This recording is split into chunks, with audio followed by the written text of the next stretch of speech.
Welcome, everyone. I'm Benny Kovacs, and this is Alexander Mansham, and we're about to participate in a discussion with Mr. Morten Traavik, who's a Norwegian artist, and recently participated in the Symposium on cultural diplomacy in Nordic countries. So I guess first question I'd like to ask you is, within your lecture, you emphasized that a benefit of culture in general, and the term culture, lies in its ambiguity. And I was wondering how you can take advantage of that ambiguity in terms of fostering better relations.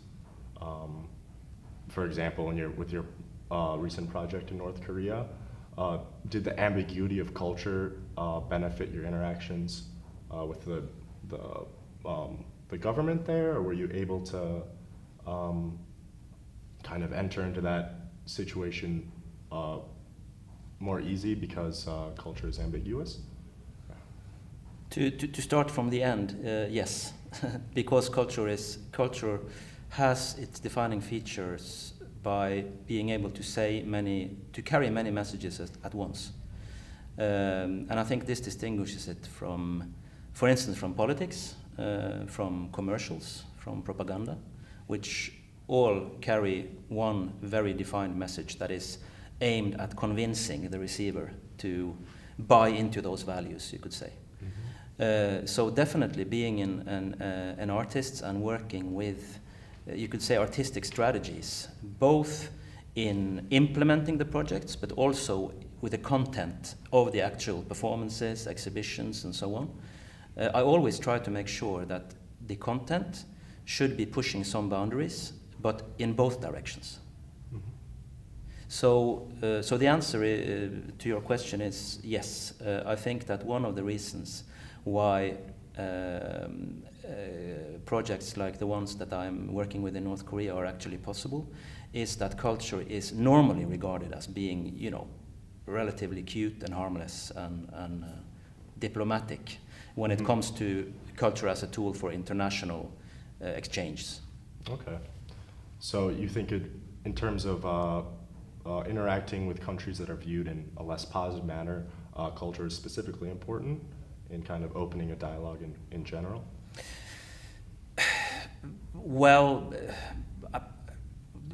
there is, of course, is an element of realpolitik in it as well. I mean, cultural diplomacy, you can conduct as much cultural diplomacy as you like and be very successful, but if there is no political will behind it to follow, and to follow in those tracks or walk through those doors or even small keyholes that you have established, then it doesn't really matter. So for it to become efficient, for it to have like an impact on a grander scale than just the event itself, which can be very pleasant and productive, you need, of course, political will behind it. So I would say that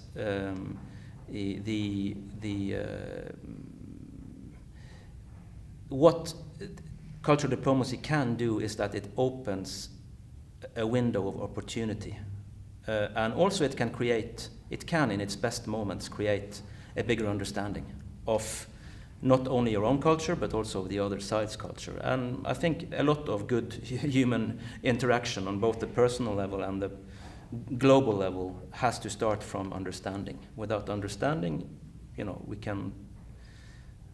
lot of bad things can happen. All right, thank you. Could you explain or elaborate possibly a little bit more on how you managed to gain clearance into doing the whole project in North Korea? You mentioned before that the Norwegian federal government was helping you with the whole process. But what other avenues need to be explored for something like that to become possible? Yeah, well, the Norwegian government aren't actually helping that much either. The Norwegian Ministry of Culture has very generously supported these projects with funding. On the other hand, they are not involved in the actual implementation or at any other level than a funding partner. On the other hand, the Norwegian Ministry of Affairs don't want to touch it at all, because for them it's toxic. They don't have any policy on North Korea, and they don't really want one because it's risky business. But, and again, here I can exploit the notion in my country, in our civilization, of culture as something that should be controversial, you know, it should be rock and roll, it should push boundaries, all these cliches that you hear in any opening speech of any cultural conference, excluding this one, of course. That culture should be a tool of challenging people's preconceptions. My experiences in our part of the world is that more often than not, when you actually take those statements at face value and you do challenge some preconceptions, those people who say it don't actually mean it, most of them.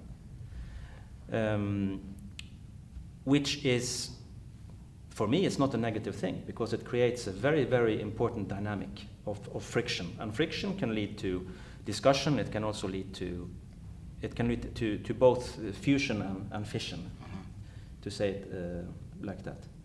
But the very fact that I am an artist, and also in some circles regarded as a controversial artist and so on, makes it, in one way, it makes it easier to have acceptance in the cultural environment of Europe, that I am doing something which is controversial and subversive, like dealing with an evil country like North Korea at all. We saw throughout your discussion numerous wonderful videos with some of the work you've done throughout Cambodia and also in Korea. You did mention at the end of your speech that you would like to encourage people to come and approach you about the possibility of joining you in North Korea. Could you expand a little bit further on what you plan to do in the not so distant future? Certainly.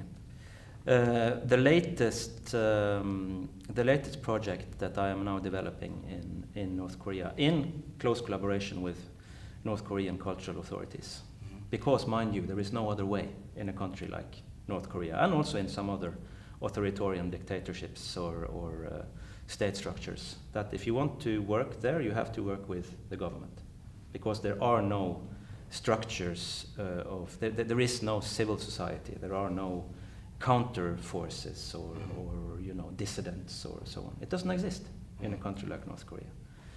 So we are now planning what we have labeled the DMZ Academy.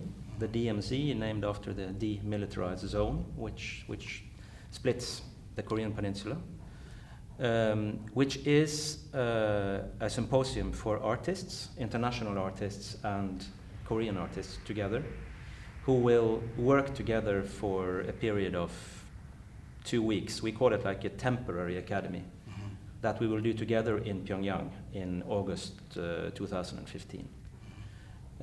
But in calling it an academy, we also invite more than just applied arts. You know, it should also be a forum where you can discuss cultural diplomacy or different strategies. Not very unlike this conference.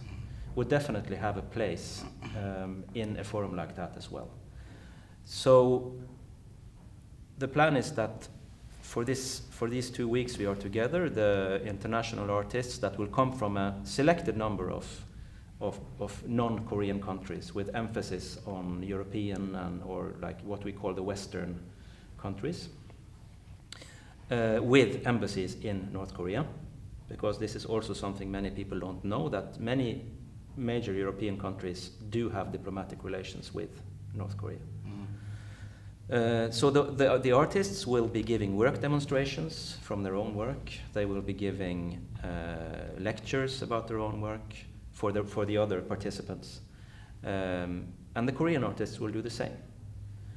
Then, through this series of work demonstrations and lectures, we will also encourage them to create something together that will be part of a joint exhibition that we will stage at the end of this period. So the DMZ Academy kind of makes it its first appearance on the world stage in North Korea.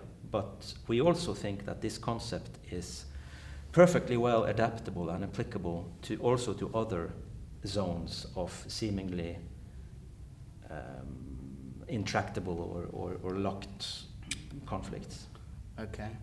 You mentioned the DMZ, the 38th parallel. To what extent do you think, or do you envision a scenario where the improvement of cultural diplomatic ties with North Korea and other countries will be sufficient in itself to drastically change the situation throughout the country, or will that require some other form of intervention? Well, I think to drastically change any country or any culture, you need thousands of years of gradual adaptation and gradual intermingling and gradual friction or fusion. So I think the case for radical intervention or like radical change, especially imposed from the outside, has not been very strong lately. You know, when you see the products as we speak of attempts in Afghanistan, in the Middle East, There's so in much Libya, else going on, to kind of forcibly import human rights and democracy at the tip of a bayonet, you know? Yeah. So what I think, again, in its best moments, that cultural diplomacy can do is that we can offer another view of things. And it's entirely up to the recipient or the collaborator or whatever you want to call it, if he or she wants to take that view to heart. More than that, we cannot and should not aim to do, because then we are already into the very problematic field of humanitarian interventions or you know, imposing our values. Our values, I'm actually very proud of the values that made Scandinavia and Europe and parts of the Western world what it is, and we should definitely not underplay those values, but we cannot go to work with an expectation that, like in North Korea, that basically all North Koreans are closet social democrats just waiting to be liberated. You know, I think recent history has shown us quite on the contrary, that culture takes a lot of time to change, even when the people within that culture are motivated to change it. And quite often they are not. It's ingrained within the whole... We can, at best, we can be the drop that hollows out the stone. But we should also be prepared that we can be hollowed out as well. We can be, and should be, tainted of the values that the opposite side has. If we are not ready to be inspired by at least some traits of the culture we're dealing with, then it is not really, it will never become an exchange on an equal level, which I believe quite often is not possible, but we should aim at a maximum level of equality in the exchange. Okay. Did you have any further questions? Yeah, I guess I had another question on about the role of the state in diplomatic affairs in general. I guess there's a lot of talk about, given changes in communication technology and interdependence, that the state might not be the optimal player to involve itself in diplomatic activities. What would you say about the state's future role in diplomacy, and would you define diplomacy as an action or a term that's separate from the state itself, because it's so often defined as statecraft alone? How do you see the diplomatic institutions specifically adapting to changing global circumstances? I mean, I don't see the one excluding the other. Of course, you know, God forbid that all diplomacy should be conducted by needy artists with vulnerable egos and crazy ideas running around. We definitely don't want that. But I think those two forms of diplomacy can make each other better. and not only coexist but also be inspired by each other. And this is where I think a culture-based people-to-people approach can work very well beside, you know, the traditional horse trading, palm pressing, backroom dealing, diplomacy of the established political circles. We need both. But so far, we haven't tried really that much what I would call cultural diplomacy for real. So I think that's where the potential for growth and expansion is definitely biggest. Right. Terrific. Well, all right, thank you very much for taking the time yeah, thank you very much. to speak to us today. And Thank you. yeah. Was I good?